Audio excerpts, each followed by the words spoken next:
Hey guys, welcome to Tech is Guru. Today we'll be learning how to share contacts on WhatsApp, and now let's dive right in.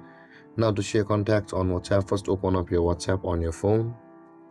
And after that guys, in order to share the contact of a person, first you'll be required to open the profile of that person. So in order to do that, first you'll be required to open the chat box of that person. So if that person is not over here guys, simply tap on the green plus button at the bottom right corner of the screen, tap on it, and from over here guys, choose the contact whom you want to share, or open the chat box of that contact of whom you want to share. And after opening the chat box of that person whom you want to share, you can see their name at the top of the screen. Tap on their name and it will take you to their profile.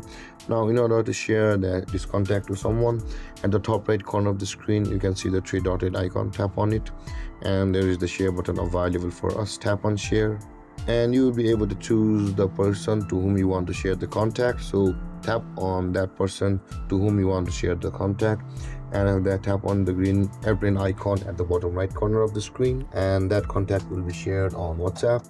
And so guys, this is how to share contacts on WhatsApp. And if you have any confusions or questions regarding the topic, feel free to comment in the comment section below, and don't forget to like, subscribe and hit that bell icon for more videos. Thank you for watching guys. Peace.